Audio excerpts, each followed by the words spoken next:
Good afternoon, everyone. Princess Etch here. Today I'm going to teach the basics of drawing a circle on an Etch-a-Sketch. This is one of my most requested things to teach how to do, so I'm going to begin this by doing a brief demonstration to show you what I'm going to do.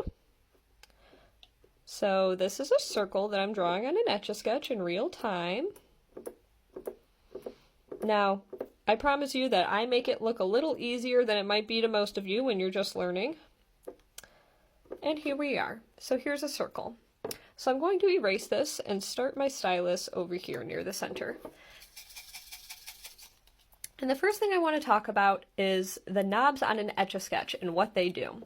So you have little helpful icons above each knob, which helps you to determine what the stylus does when you move it.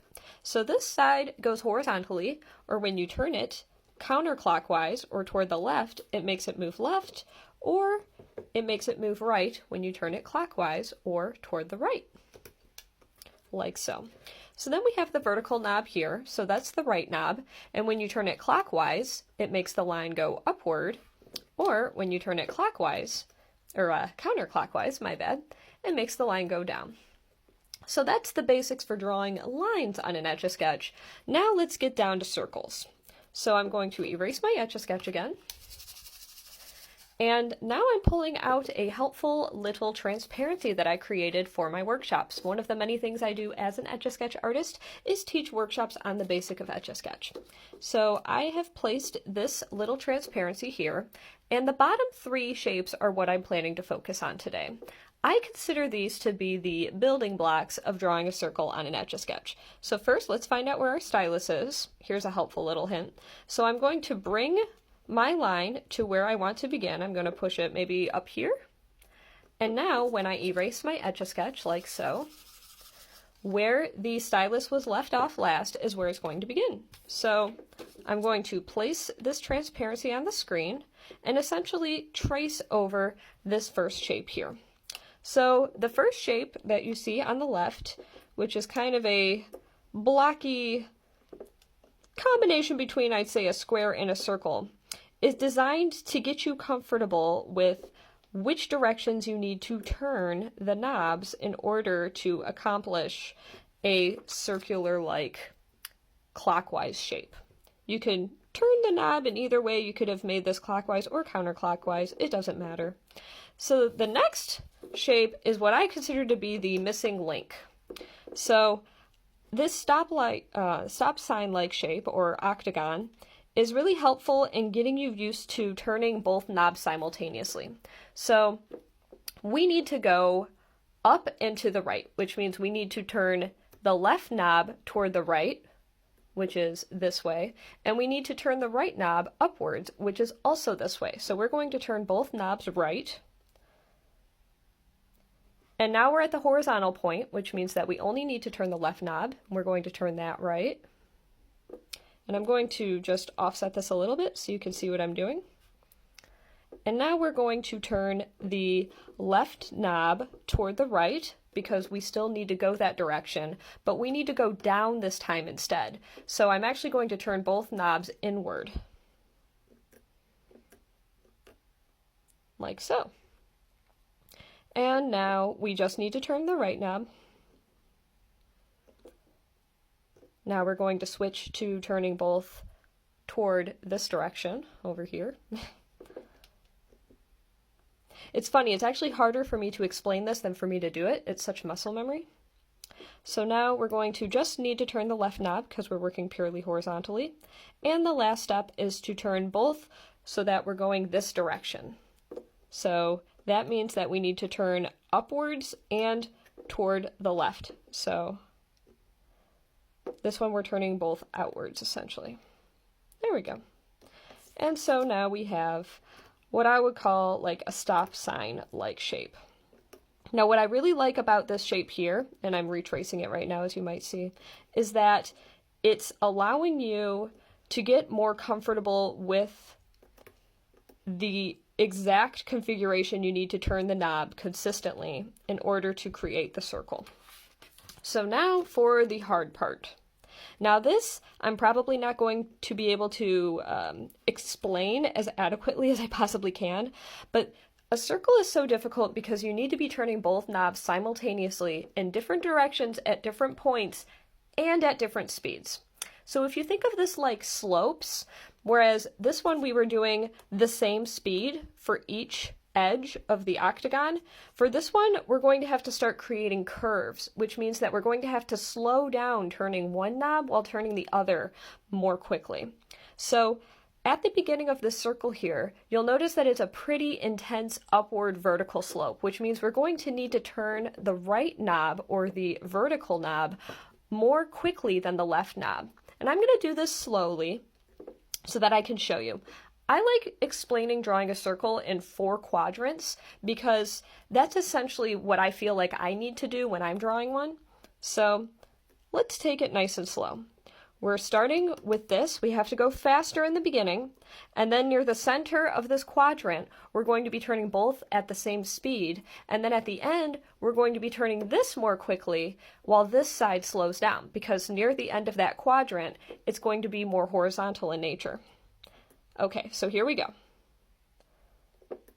You'll see the left knob's not turning much. Now they're turning the same rate, and now the right knob's not turning much, but I had to turn the left knob more. So I like to stop at that corner right there, or, you know, this chunk of the end of the quadrant, so to say. So that's where the first part is. Now we need to think about which way do we need to turn both knobs for the second quadrant.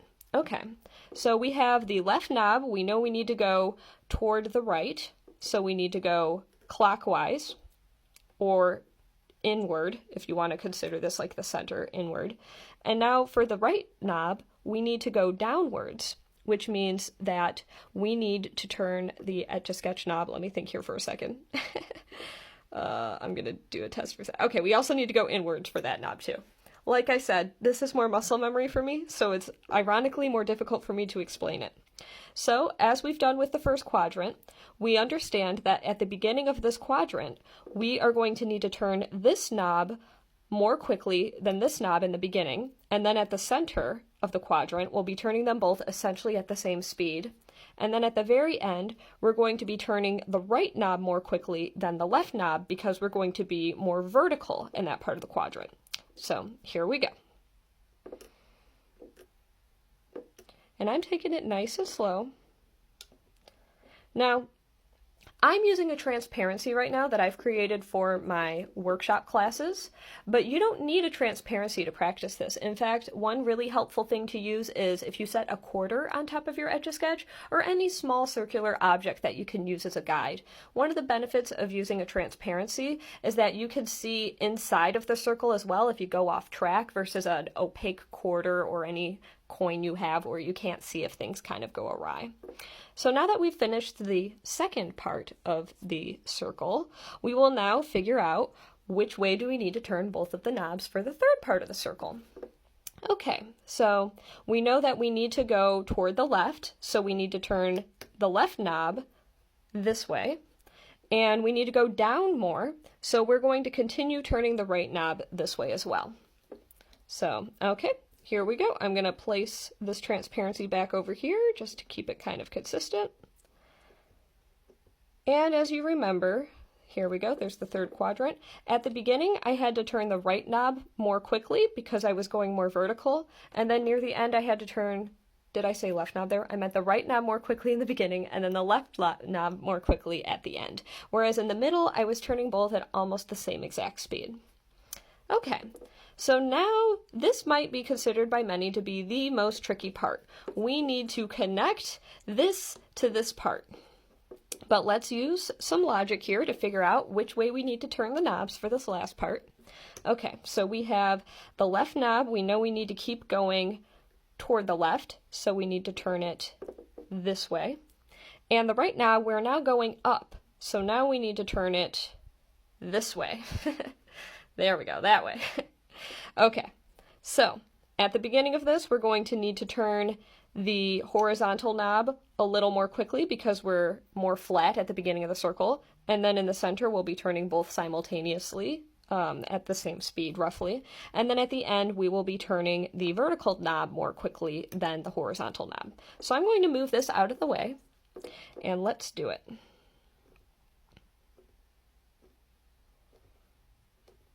All right. So here is the circle that I just finished. Like I said, I use this transparency. If anybody is interested in further tutorial videos, I do have a series of transparencies that I use for my in-person workshops, but I have been considering selling them as some sort of a remote workshop option. So something I'm happy to discuss in future videos. Feel free to leave a comment below if that would be of interest to you. But otherwise, like I said, you can use a small coin or any circular object that can fit on your Etch-a-Sketch, depending on whatever size you use. But that is how I like to describe drawing a circle on an Etch-a-Sketch. Now don't worry if your first circle didn't turn out exactly how you wanted it to be. I promise you that it took me many years to get to where I am as an Etch-a-Sketch artist. I promise my first circles were very potato-like. So don't stress out if you find that your circles aren't perfect, and practice makes perfect. The more you do this, the better you're going to get. Many people might find that their circles look a little bit more like diamonds for a while. Just remember that when you get to those top, bottom, left, and right regions, that you need to turn the respective knob much more in those areas to help smooth it out. So the more you practice, the better you're going to get, and I hope that this tutorial helps you in learning how to draw a circle. Thank you so much for watching, and I guess stick around for more videos. If you are interested in more tutorials in the future, I would be happy to consider them. So thanks again.